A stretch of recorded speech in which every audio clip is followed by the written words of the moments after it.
I'm delighted to introduce our first three presentations of the afternoon session. They are Rachel Mowlah, Annalisa Whitfield, and Fallon Birbal, all of Trinidad, Ching-Ching Lin in the US, and Despinina Aristotle, Greece, whose presentations are on the role of community and narrative in pedagogy. Today, myself, Annalisa Whitfield, and my co-presenter, Rachel Mowlah, will be presenting our lesson demonstration on narrative writing, specifically the short story form, with a particular emphasis on incorporating Creole into narrative writing. I will be acting as the teacher for this demonstration, and Ms. Mowlah will be acting as the student.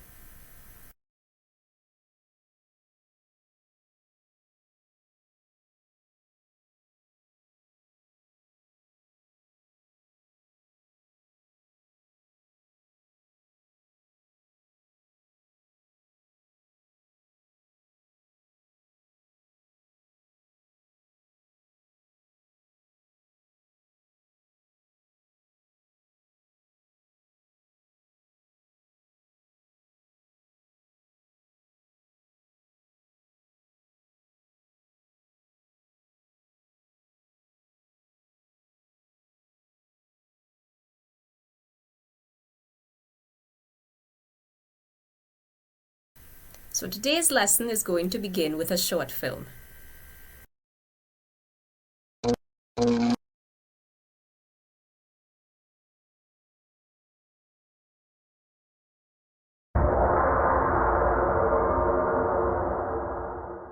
Yeah, lal boy, let me get two slide there. Give me pepper. Yeah, how much for you? How much for you? Yeah, I'll take 5. Lal boy, hurry up, lal boy. 5. The car waiting for me. Yeah, I see 2 with milk. Please, no pushing, please. Wait there. I see boy, what boy? There's only milk again. I see, boy, like having some trouble there, boy. But why am I in your business, boy, lal boy? Well, the boy like commerce, eh? but I just saying, I find you moving a little slow today, Dread. Like you want double, sir. But keep your doubles, boy. As if I won here, you still barra. But hey, just so, boy, in front of my customers, I see, boy. My bar make this morning, boy, fresh, boy. The only thing more sour than you right now is your own guava syrup, boy. No, I make this syrup this morning, my boy. Watch me, lal, watch me again, me vex, eh? Cool yourself, eh? Cool yourself, like you want snook, you know? No, you don't get me vexed. Well, do something, nah? Mama, me playing this wrongs, boy. I just want to make fresh bar every morning when you sleeping, boy. No, don't ever this my syrup, boy. I picked fresh guava to make that, boy, so don't play with me. What me here, what me? Oh God, fight. Oh, Like you looking vexed, boy.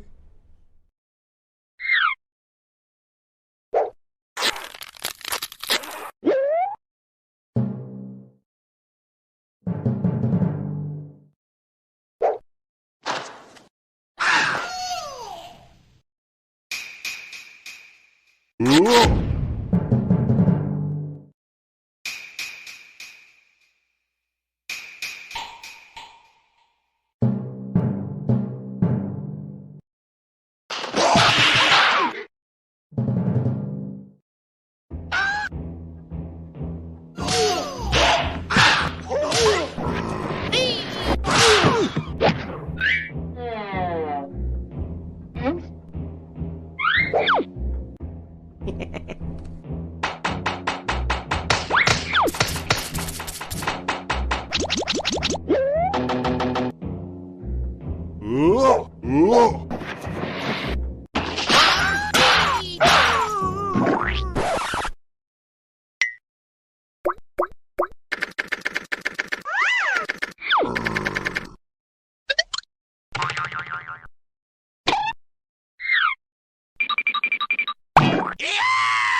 Alright.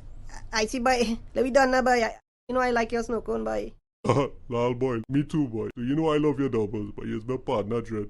Let me done the fighting now. Yeah, bless, father. Yeah, bless up.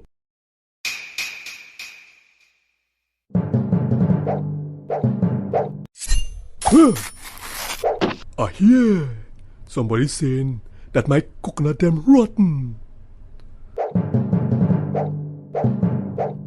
Whoa! Who's saying what about me corn soup? Somebody go get chopped today, boy.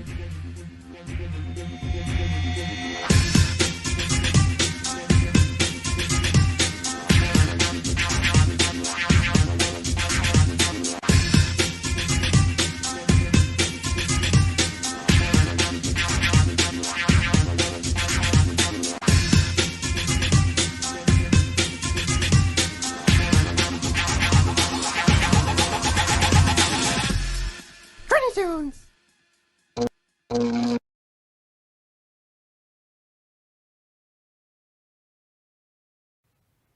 So, what do you think was the point of this story? I think it was to be careful about your words or what you say, because the characters create a lot of conflicts between each other, and by the end they also would have created conflicts with one another because they might have thought it funny to say harsh things about one another or to lie on one another and spread bad information. Okay, that's good. So now, what do you think is the point of telling any story? Some stories are lessons, so it have a moral, so at the end you learn something from the story, and others might just be for entertainment, as the writer would exploit in a creative way so the readers find it funny. I also remember that some stories are used to pass down traditions, so older generations and younger generations could learn things about their culture that they won't have known before. Very good. What we want to focus on today in storytelling is narrative writing. Specifically, we're looking at the short story form and its elements. We also want to try creating a mind map for a short story. And lastly, we will work on writing this short story using both Standard English and Trinidadian English Creole. So based on what you remember from our last lesson on narrative writing, I want you to answer a few questions for me. The first one is narrative writing fictional or non-fictional? From what I could remember, it could be both. Narrative writing is story writing, as it usually involves characters through a certain turn of events in a specific setting. It could also apply to something like made-up biographies or semi-autobiographical works that we can find in fiction. Nice. So the next question, do you think that the 5 elements of narrative writing would be different for short story writing? I don't think it should be different. The elements of narrative writing and the elements of a short story is the same. It's just that a short story is more condensed and to the point, and the plot is more faster. Yes. So what then, if we can remember, are the 5 elements of narrative writing?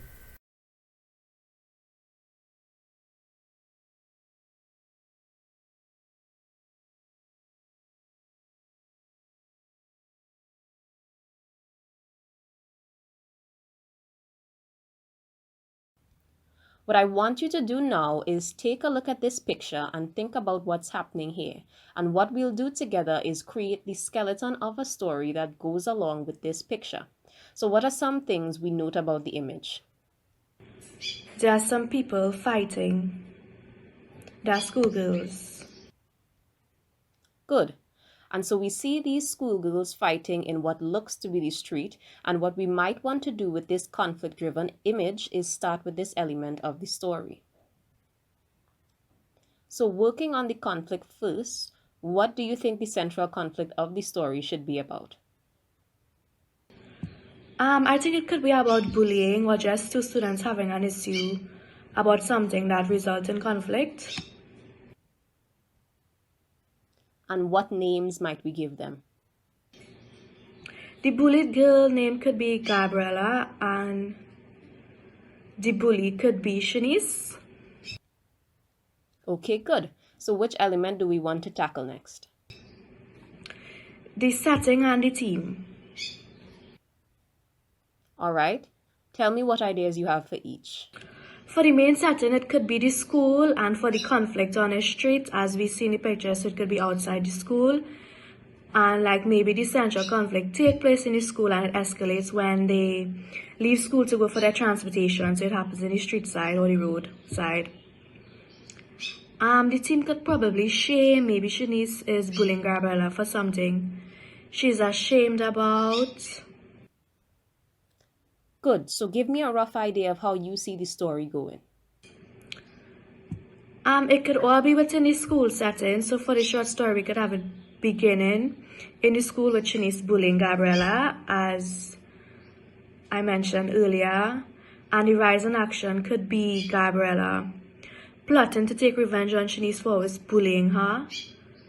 And to add maybe the story, we could tell the story from the first person, so from the bully's perspective, defending herself. The climax, I think, would definitely be the fight that is being taken place in the roadside.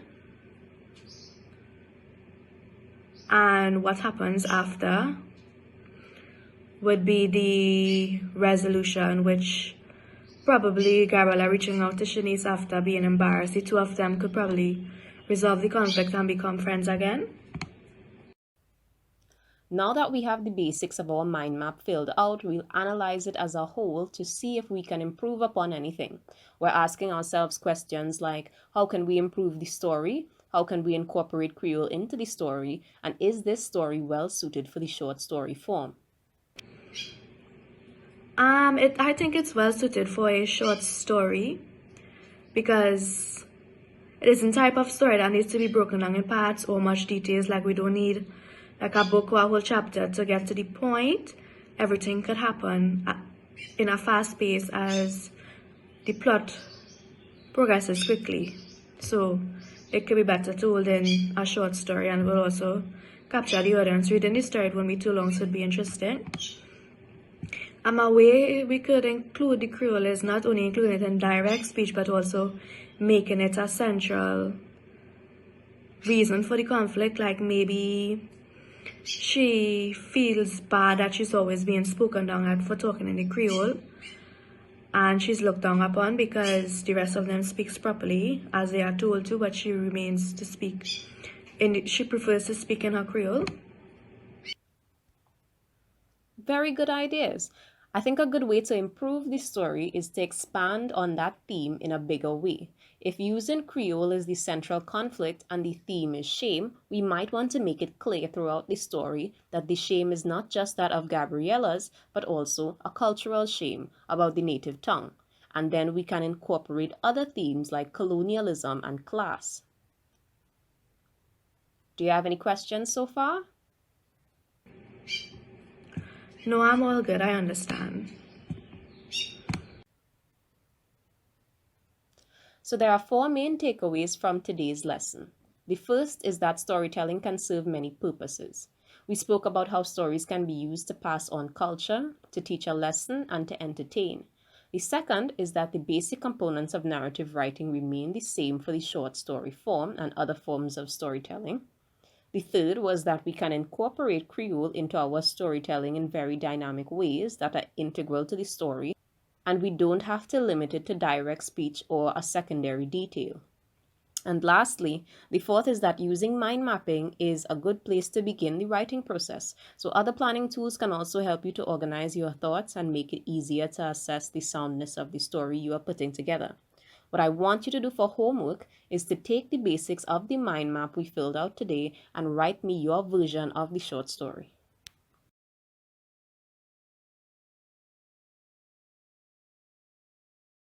Expand and give some context to the format of our lesson demonstration. We used a format called BOPS, BOPPS, and this format allowed for abridging, where we clearly introduced the lesson in an interactive way that the students could relate to. Then we clearly stated the objectives that we were trying to target so that each students would be able to know beforehand what they would do as the lesson progresses. We also did a pre-assessment where we would ask the students what they know so that we will know what we need to build on as the lesson progresses, and engage in participatory learning where the lesson is structured in such a way so that in each stage of the lesson they are given the opportunity to give feedback and contribute to the process, and not just be listeners but engage and share with the teacher so that they would be able to gain more from the lesson and not just information being brought about by the teacher. Then we had a post assessment where after the assessment they were able to state what they needed help with or something that they didn't understand so that the teacher would know what to improve on next time, and also how to effectively deliver the information to the students in a way that they would understand. And that concludes our lesson demo. Thank you very much for listening. So that was absolutely amazing. And as I mentioned in the chat, there are so many implications for teaching English Creole speaking youth and preparing teachers for non-mainstream world English teachers. I just have so many notes, but I wanted to thank you and provide the opportunity, since we have about 3 more minutes, for individuals who are here to ask any questions or provide you comments, Annalisa. Okay, thank you very much. Mm-hmm. You have several comments in the chat. What a terrific demonstration. Storytelling in different countries. Anybody? Questions? Okay. Okay, well, if there aren't any, okay, so here was a question. Can we have a repeat explanation for BOPs? Could you do that right quick, Annalisa? We have about 2 minutes. Sure, no problem. So BOPS is a lesson format that we were given to by one of our professors. So the first aspect of it is the bridging. It's meant to focus the students' attention and link any prior knowledge that they have to the upcoming lesson. The second element is the objective. So you clearly state the objective for the students. And then we have the pre-assessment, which is to help the instructor assess what the knowledge of the students currently are so that they could adapt the lesson as they tell it. And then participatory learning is really the bulk of it, which it allows the students to engage during the learning process, because that's more meaningful engagement. They're more likely to remember the lessons if they can work their way through it. And then we have the post-assessment, where the teacher would provide feedback to the student. So if there are still any questions or things that they're unsure about, this is where the teacher would provide clarity. And then the summary. So you highlight, again, the lesson's key points and close the lesson. Thank you so much, Annalisa. And if you have a link for that, that would be great. Drop it in, drop it in the chat. That's absolutely amazing. Oh, here we go. Thank you, Glenda. Yes, Oh, you're on it. Dropped it already. Yes, thank you so much, Glenda. I certainly appreciate it. Thank you again, Annalisa, for a wonderful presentation. Tell your colleagues that we thank them. The next presentation that we're going to have is by Ching-Ching Lin, who is the current president, I believe, of New York State TESOL, driving social impact through community assets mapping. I believe that's the case. Ching-Ching Lin. Thank you for having me. Again, my name is Ching-Ching Lin. I'm a teacher educator based in New York, and like Dr. Bryan said, I'm currently the president of New York State. So just want to tell everyone that I'm now greeting you from Taiwan. I'm visiting my parents in Taiwan, and it's 12 hours difference. And I'm supposed to feel sleepy now, but I'm totally energized by this wonderful program. So thank you so much for your hard work.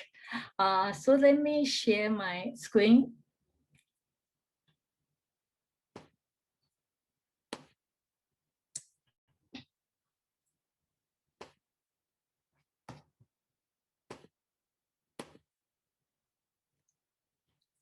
So my title is Driving Social Impact Through Community Asset Mapping. As an introduction, I would like to share my teaching journal, language learning journey as a background for this presentation. So like Dr. Masaki Oda, I also came to the United States as an international student, and like all the newcomer, at that time, I was feeling isolated and feel insecure. And in hindsight, I feel that feeling has to do with the fact that I feel my culture has no place, no representation in the classroom or in the school curriculum. In the program that I was attending at the time, it was philosophy program, and it was predominantly white and very, very few international students. And most of professors that I came into contact with, even though they are well-intentioned, they did not have much experience or training approaching international students. So I feel that they couldn't see beyond the language barrier and appreciate students about who they are. And in many ways, I feel many ESL classroom also part of this kind of system. Is part of an assimilation model, and some school districts still adopt the English-only policies and see their role as helping a multilingual learner learn English so that they can be integrated into the mainstream classroom. And I think a lot of us didn't think that we have right to expect anything more than that. But now, after I become a teacher myself, I realize how much power that teacher have to create a classroom to make their student feel develop a sense of belonging in the classroom, or even further make them know that their culture have a legitimate presence in the school curriculum or classroom learning. So that's why I have been searching for a framework to articulate that vision that I have, not just to bridge the divide between the school and the students' community, but actually really center their experience in the school curriculums.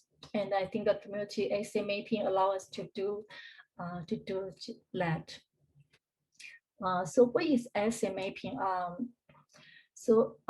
In some simple words, essay mapping represents the process of identifying, connecting, celebrating, promoting, and mobilizing the strength, resources, skill, opportunities, passions, and experiences that exist with our students and their communities. So historically speaking, essay mapping has been used as a tool for community development, such as in the field of healthcare, that is serving minoritized communities. So it is true that we can also use and extend it to other fields like TESOL, and begin work toward involving community members in taking a more active role in education. So essay mapping can help us reveal and explore community resources and asset for student learning. But more importantly, it also explores the interconnectedness among the resources and how we access them, and also the people involved in getting and using them. So these are all assets, and these are really the ground that on which that community can be built. So it is my hope that this framework can help us reimagine and expand our classroom by systematically exploring community resources and student assets and community assets, so that we can build a more culturally responsive classroom. So these are the key elements for the essay mapping processes. So this is how part of the framework. So discovery and learning, relationship building, connecting, celebrating, and promoting, and mobilizing. So they are not necessarily represent the linear model. Instead, they are all supporting and complement with each other. So I will talk one at a time. So discovery and learning. So this is about teachers reposition themselves as a learner. So essay mapping is about having a fresh eyes and seeing students and what they brought to the classroom in a new asset-oriented perspective and making the invisible visible. And relationship building is a way to further develop this asset, those assets. And you will begin with conversation. So ASA maybe is not so much about compiling resources. It's about making human connection, building relationship, and in doing so, unlocking the unrealized potentials in the communities. Connecting is about connecting, creating meaningful activity for students, connecting to student cultural opportunity to use their total repertoire. Like the storytelling we just saw, I feel it's so authentically incorporate Creole language into the classroom situation where students experience bullying. So connecting students to their essays, meaningful ways is what asset mapping is about.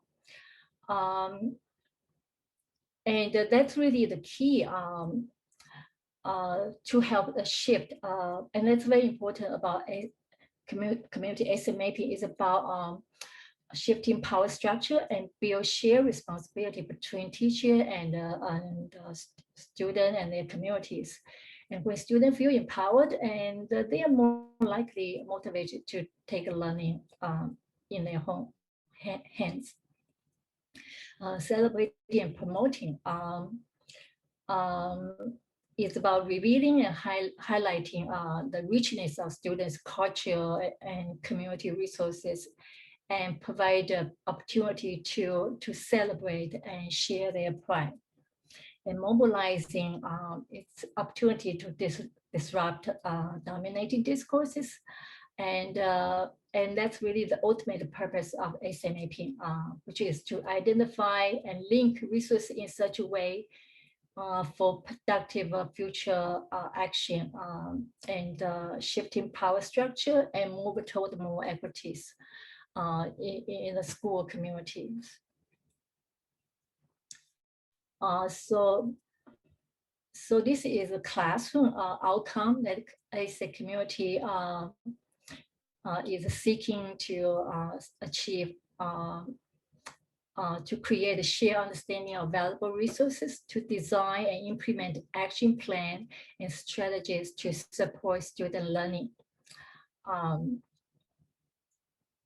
And ultimately to build bridges between school and student community by drawing on strengths and connection and common goals of all the stakeholders.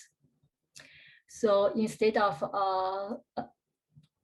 approach that break community that historical sometimes ESL program can play,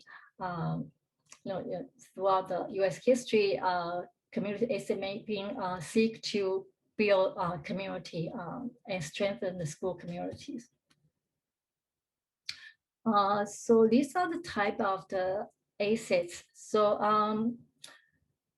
our understanding asset is very broad. It can include everything that you see from the physical environment, such as the community libraries, but also include some tangible and intangible resources, talent, opportunity that the students bring with them. I know this can be challenging in the US climate due to multiple reasons, due to the segregation system that we have in this country. sometimes discovering student essay can be difficult because most of the teachers are not living around the school communities, and so the curriculum and what they teach you mostly are not duly reflect students' culture. And another challenge is due to ideological reason. So teachers, because the role they play in the school, sometimes they tend to align their vision with the dominant policy, which some often based on the deficit oriented perspective. And so this is why it is important to adopt an essay-oriented approaches when we look at the students' essay and their resources.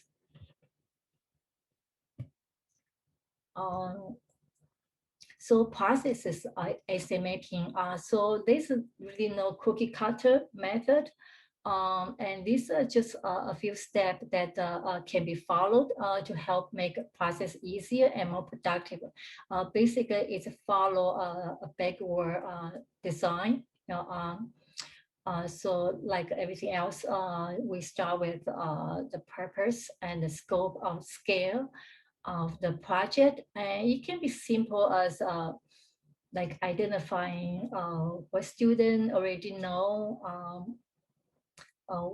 what they have with them, or as complex as mobilizing the community to solve a community crisis. These are some of the tools that we can utilize for essay mapping, such as digital storytelling that we just saw, which is a wonderful tool that we can use to discover a student essays. And the other thing we can do is like community work. And have students work around the community with fresh perspective, and such and such. So in 2022, Nice TESOL issued a call for chapter proposal based upon this framework, community essay mapping, and we received a lot of wonderful proposals. Right now, they are giving time to write their paper. And we hopefully we are going to put together and create a resource book for essay mapping, community essay mapping. So here I'm going to share some examples that based upon the proposal that we have received. So in this example, the teachers noticed that students used to leave their playground full of garbage after their snack time. So the teacher asked the student why they didn't recycle the garbage. And student answered that they don't have garbage can to recycle. So the teacher, they brainstorm with student, they come up with a plan. The plan is to set up bilingual garbage bin with recycled materials. So they work out a plan. They design a trash can, and they study what material should be recycled and where it should put into, and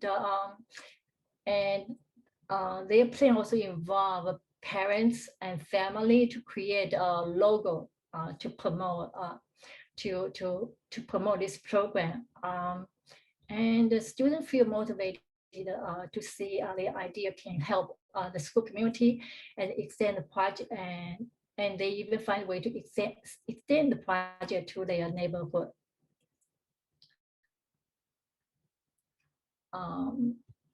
So the second example I would like to share is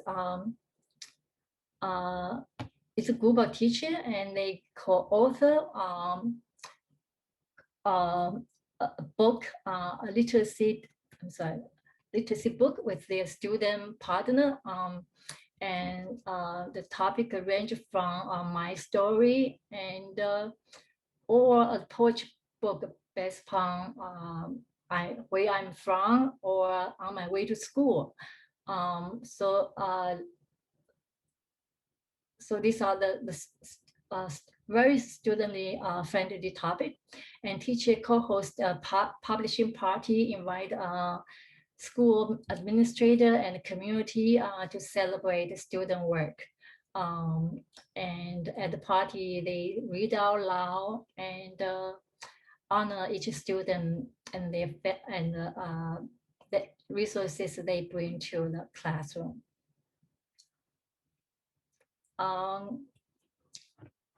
The third example is they use the Door Explorer as model, and they compose entry focus on the observation of the community, and students encouraged to use their language, their total language repertoire, and arts as well to record their findings. So these are the three examples that I'm sharing today with you. I hope that you find it helpful. And of course, this is as a framework is still a work in progress. There's still a lot of things to be done. And one of the things that we would like to do is to use all those chapter that we collected as a data, and we identify some of the key theme emerging from the data, and to plan for the future plan. We can create a lesson plan that really create a framework that can be useful for classroom purposes. I'm going to stop here, and I look forward to hearing your comments and thoughts. Thank you so much, Dr. Lynn. We appreciate this, framework, that you are presenting about community assets mapping. We have about 1 minute. If there are any comments or questions, if you could please post it in the chat as we get ready for our final presentation of the hour. Wonderful comments in the chat, Dr. Lynn, so please be sure to read them. All right. So now we have Despoina Aristedo. I apologize if I am not pronouncing your name correctly. Feel free to correct me. I want to make sure I do it justice. No worries, nobody gets it right. This is why I have simplified it. You can see it here. And my photo is Despina. No worries, no worries. Despina, okay. I like being able to get that right. So teaching languages through storytelling, promoting critical thinking in the English classroom. We're ready for you. Thank you very much. First of all, I should say that it is a great honor to be here among such esteemed colleagues and people interested and motivated enough to take education a step further and society along with it. This is so important. It is the biggest part and the most important part of our profession, I should say. Apart from teaching languages or whatever it is everybody teaches, we also have to address the kids' intelligence. So let me share my screen with you and get started. Here we go. So as you said, I'm going to be talking about teaching languages through storytelling and promoting critical thinking in the English classroom today, or whatever language classroom actually. I also teach Spanish, so you can do it with whatever language you speak or whatever subject really. I've been an English teacher since 2005. I've been a member of my amateur storytelling team here on my little island of Syros, Greece, called Paramithia Zoo since 2018. It took me a while to get there, you see. I virtually met David Whitfield in 2020 during the lockdown, where we were all confined into our rooms or classrooms and desperately looking for ways to keep our students engaged and take it further than a screen. So with him, I followed his CREST course in the summer of 2021, and I will explain later what that is. I couldn't get enough, so I also did Beyond the CREST in the autumn that followed. David introduced me to the World Storytelling Cafe, and here I've got the address, the web address, where anybody interested can have a look. They are great in what they are doing. They've been doing it for a long time. And part of it is stories for children in English mainly. On Fridays, on Tuesdays, they have young international tellers where kids go there to tell stories. They can be in English or bilingual, or even in some kids' native language. And every other Sunday, there is a worldwide story round, which is an event where anybody can take part if they have a story to share. So there is an international participation in that one. And the last part of my talk today will be about what I did with Miss Jorgelina Ferro, an Argentinian colleague, and how I used what I learned. So let's get started. Okay, a long time ago, before COVID, this was me, let's say, a rookie teacher in a classroom, feeling very excited, discovering that that job was actually a vocation for me.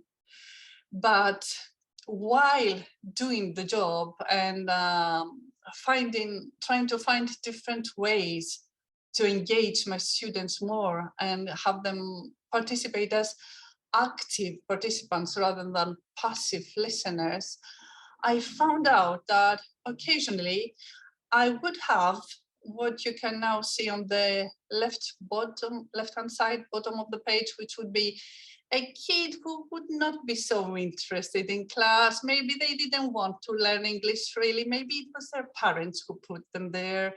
Or I would have the bottom right-hand side, the student who would always sit on the back and try to avoid getting involved in any sort of conversation. So speaking would be a nightmare for them. And I tried different approaches really, but for some students, it seemed that nothing worked. This is the group I told you I became a member of. They're all lovely girls. Some are educators as well.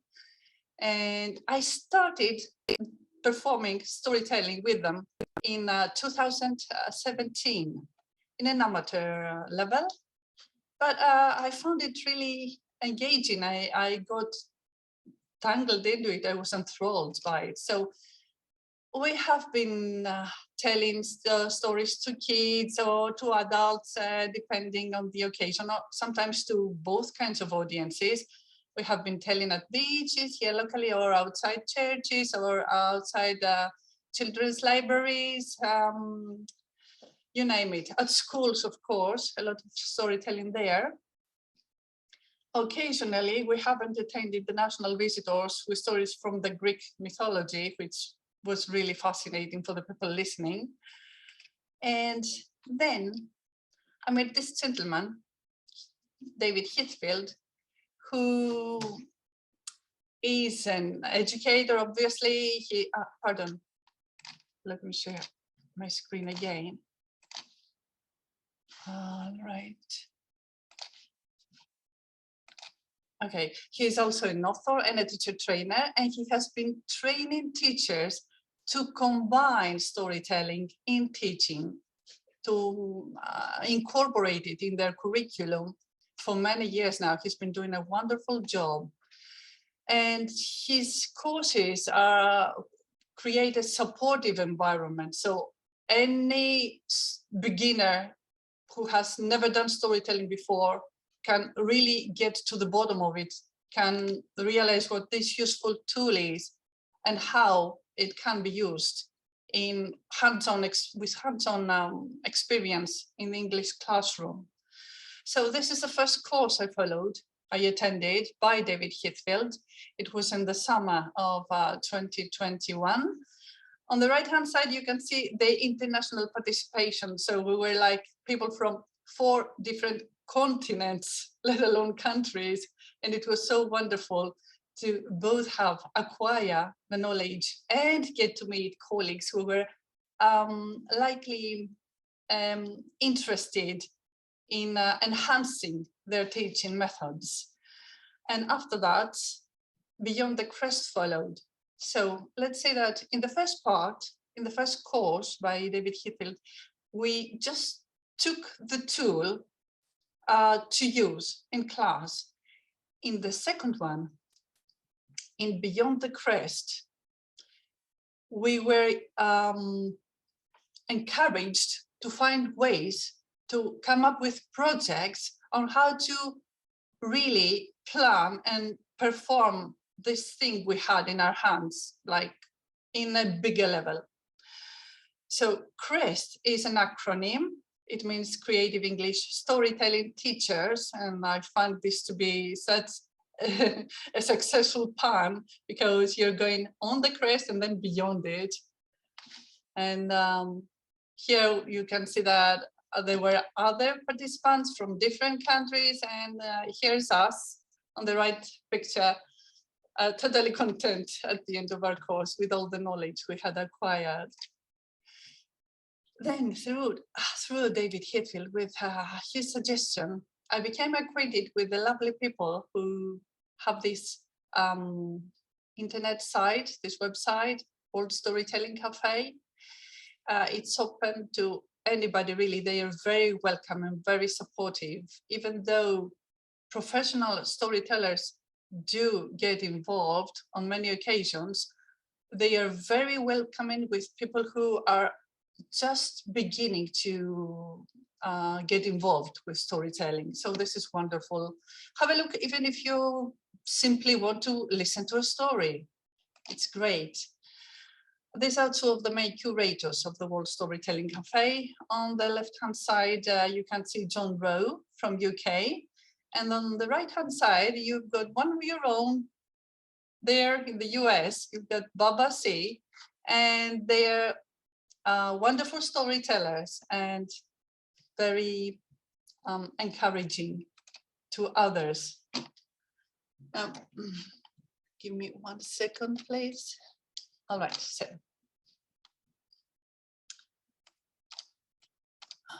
oh, pardon. I want to take it one back, sorry. Here we go. All right, so every Friday at 6 p.m., that's GMT, which means you have to calculate that this is 5 hours ahead of the US, of New York time. There is the Story for Children's event where you can enter the web address and Zoom with them, or you can watch it either via Facebook or via YouTube if you simply want to listen to stories, and it's great. They have a different teller every week. Every Tuesday, they invite kids to do the telling. Anyone young enough, anyone under 16 will do, and they can tell in English or in their native language or in bilingual terms as they see fit. And this is Mike Rust, the curator for Worldwide Story Round. This happens every other Sunday at 7 p.m., pardon me. So again, it's a 5-hour difference from the US. So that would be 2 p.m. for US people, for New York time. And this has been great. I've been attending for several months now, and it's so interesting. I don't have words to describe how nice it makes me feel to go there. So with all the knowledge I acquired from Beyond the Crest, and after trying out storytelling in my classroom, and seeing how effective it was and how it engaged people of all ages, from preschoolers to adults, I decided to take it a step further. So I met this lovely lady from Argentina called Jorgelina Ferro, and we arranged to have a workshop, a storytelling workshop, which would include her students and mine. They were all teenagers or young adults, B1 level and higher. So what we did was that we would get together in Zoom, and I would give the kids a story on which they would later have to work in Zoom rooms, in pairs or in teams of 3 people, depending on the attendance.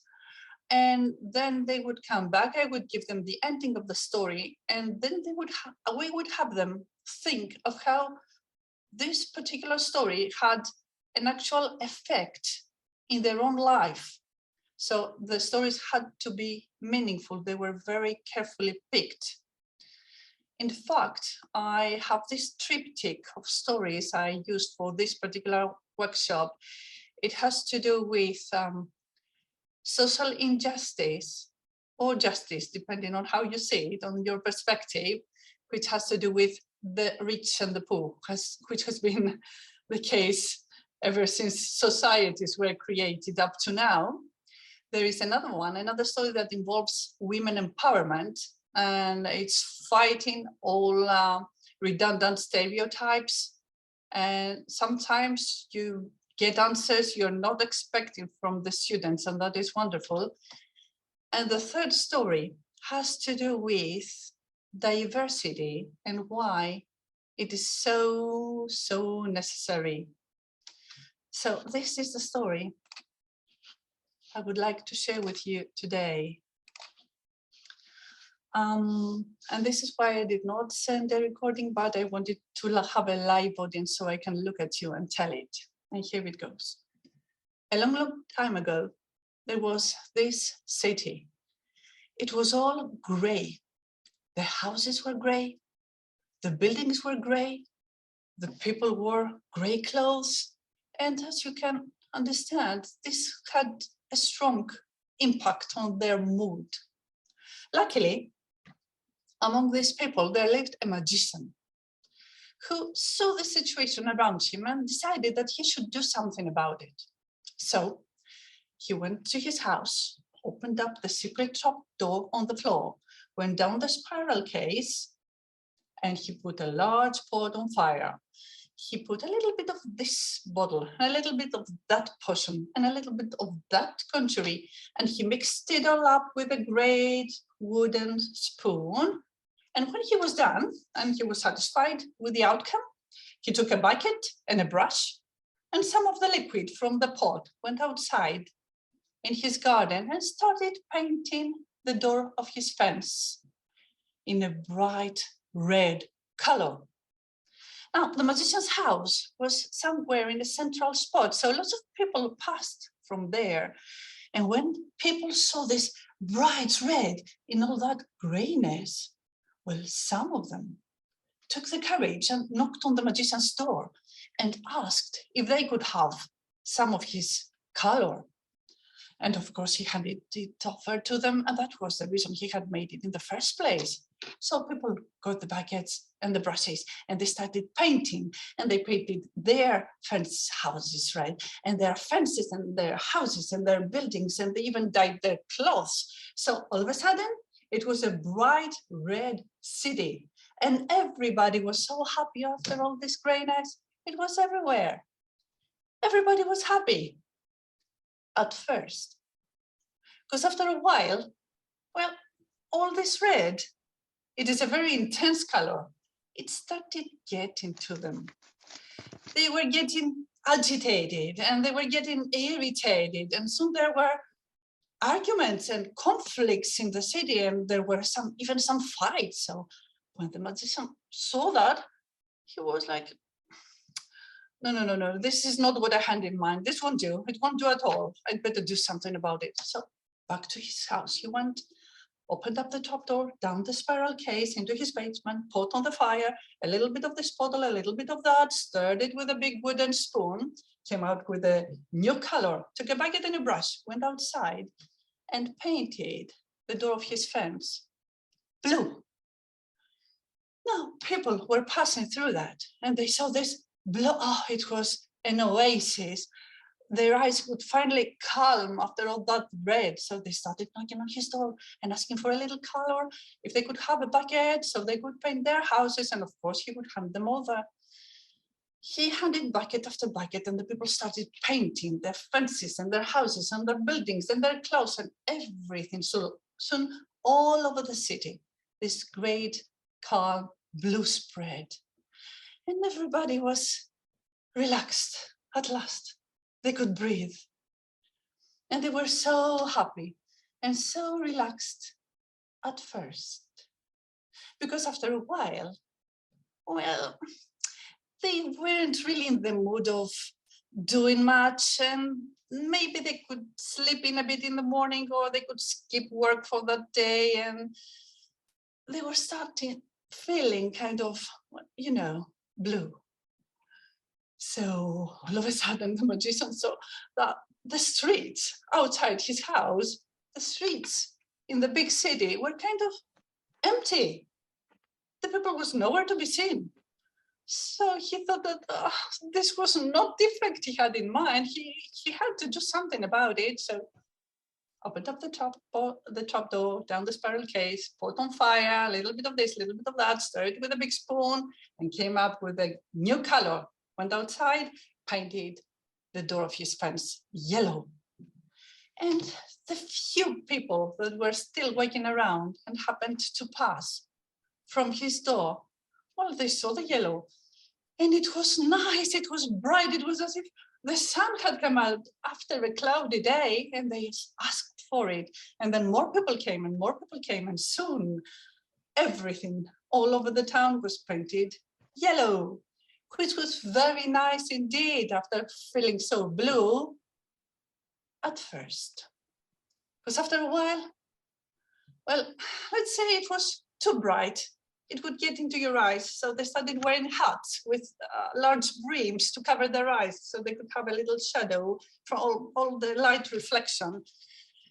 And the magician, well, he was at his wits' end. Honestly, he had no clue what if he could do anything else for these people. They were not content, no matter what he did.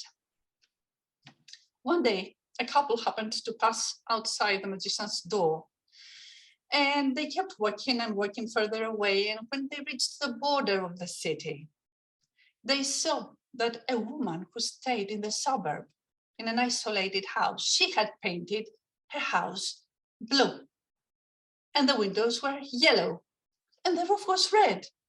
And they were amazed. They were stunned. They decided to go back and look what kind of colors they had left and do the same to their house. And soon you had, a red house with blue windows and a yellow roof, and next to it, a red house with blue windows and another roof, and you had all these colors all around you. And finally, the people could live happily. And this is why we need diversity in our lives. Thank you, Despina. We appreciate your presentation. Yeah. I wish that we had more time, but we do not. So if you have questions or comments, if you would, please put them in the chat. Thank you so much to the three presenters who presented on the role of community and narrative and storytelling and teaching.